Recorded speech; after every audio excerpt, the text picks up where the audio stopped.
a webinar on water system investigation, how-tos, and example case studies, water system investigation. My name is Liz, and I'm going to be your host today.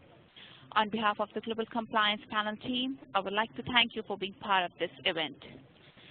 Today's webinar will be presented by Terry C. Soley. T.C. Soley is PhD and is president of Soley Pharma Solution Incorporation, an independent consulting company serving the pharmaceutical, biotech, medical device, renal dialysis, cosmetics, and personal care product industries with training, auditing, and troubleshooting skills. Areas of expertise include microbial and beta-lactam contamination detection and control, cleaning, sterilization, sterile and non-sterile process, validation, laboratory testing, excursion investigations, and all aspects of high-purity water systems and biofilm control. He has 35 years of combined pharmaceutical experience as a consultant, as well as with the operating companies such as DSM Pharmaceutical, GlaxoSmithKline, Burger Welcome, and Pfizer, and career-long experience with water system and contamination troubleshooting, affording him practical knowledge of water system and biofilm control solution. He has served for over 14 years on USP Expert Committee responsible for pharmaceutical water and is the author of USP Informational Chapter 1231 on pharmaceutical water. He earned a PhD degree in microbiology and immunology from the University of Arizona and MS and BS degree in microbiology from Texas A&M University. We are really honored to have such a distinguished person such as T.C. Soley with us to present this webinar. Ladies and gentlemen, before we begin, I would like to inform you of the program outlined for this training session. This webinar is for 60-minute duration.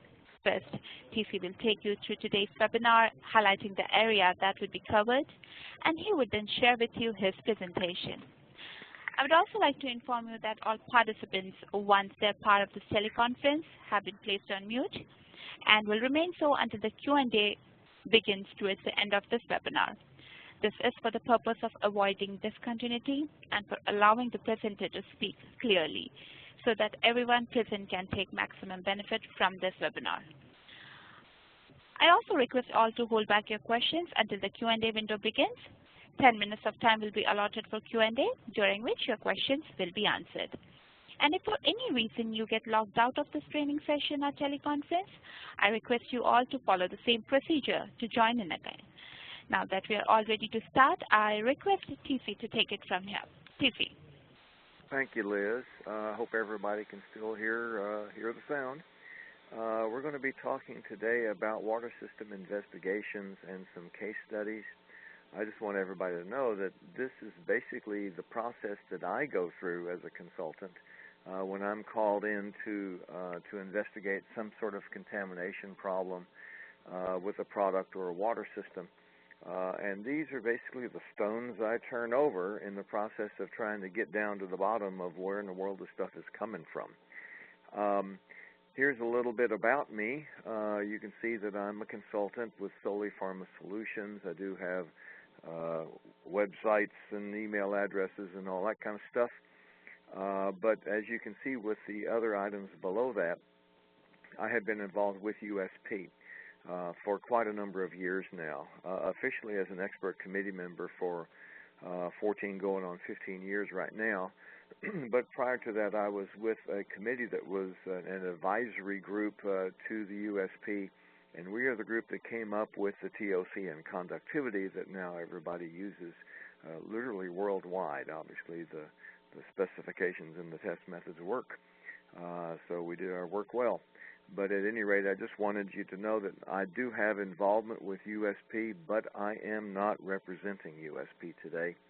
I actually am an unpaid volunteer that works with USP, do a lot of stuff for free for them, and so I am not speaking for or representing them in any way. I'm speaking as a private citizen.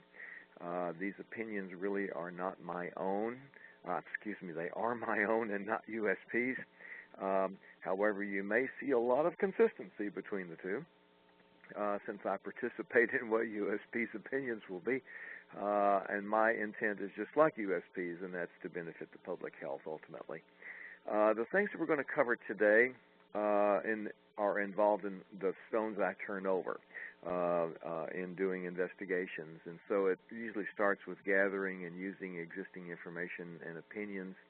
And then I will talk about the investigation approach that I specifically use and the things that I look at, ultimately toward discovering what the root cause is and putting together a mitigation strategy.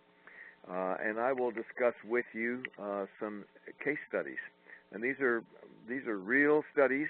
I've given them names because they're easy to remember and they are characteristic of the issue that are associated with these case studies. So let's begin. I also part with a few kernels of water system wisdom, things I've picked up over the years that you probably need to think about using yourself. Okay, let's talk about pre-investigation data. Ultimately, troubleshooting starts with listening. It always does. And who you're listening to? Well, you're listening to the system owners and the users of the system. They're the ones who best know what's going on in the system. They know the idiosyncrasies. They're aware of past problems and perhaps attempted resolutions. And remember, when there's an attempted resolution that does not work, it usually doesn't get written up. And so there might not be reports to refer to for these kinds of situations. So listen to what the people have to say. That doesn't mean that they're correct, but at least it gives you a clue, because they might actually be correct. More than once I have found that some low-level person knew exactly what the problem was, but no one listened to them because they were a low-level person. So don't overlook the fact that someone may have already found out what the problem is, but no one's listening to them. Gather historical data on the routine testing as well as the investigational testing that has been done. Determine if there were any system changes or maintenance events that occurred just before the problem was noticed.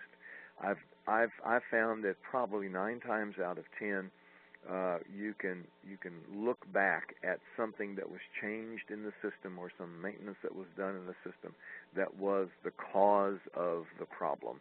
It may have not been done right or may not have been done on time. And usually this is associated with the beginning of the problem being seen. Look at the sequence of responses, and we'll talk about that, because, well, often the sequence of responses has a lot to do with whether or not they succeeded or may actually have made the problem worse. So let's look at what forms that the problems take. It may be a frequent alert or action level excursion or even a specification failure. And whenever that happens, it usually interrupts production activities, and that makes this even a more time-crucial kind of thing. It may be a failed water system validation, and that may be holding up use of the water system or even payment for the installer of the system. It may be a product contamination issue with an organism that people think came from the water system. Sometimes it reveals itself as high microbial counts during the release testing. And sometimes it may not be realized because you may not see the high counts until the organisms that have perhaps been inoculated into the product then have a chance to grow in the product over time after it's been released. And that could take any number of forms, including turbidity or color changes or flavor changes, or sometimes even complaints that the product doesn't work as well as it used to. And that has happened, especially when the active is being degraded by the microorganism. But also, it's a very common complaint for perfectly good products, so it's not always as revealing as you might think. In every system of all of these investigations that I have done, everybody has always blamed the water system. And often it's an easy scapegoat. especially if you see a gram-negative organism in the product. But even when people don't see gram-negative organisms, they still blame the water system because it seems to be a whipping child here. Sometimes the cause of the problem is going to be obvious. You may be walking into the room where the problem is and see it right away. I do have one example of that myself. But usually it's not that simple. Otherwise, you probably would not have been called in to investigate a problem, for instance, at a sister site, where you may be the ranking microbiologist among multiple sites, and you may be called out to investigate at a sister site the possible source of the problem. Do expect that you will get a lot of data, and there'll be a lot of red herrings, a lot of things that have nothing to do with the problem. This is to be expected. You'll have to sift through them and make a decision on whether or not they apply or not. You will probably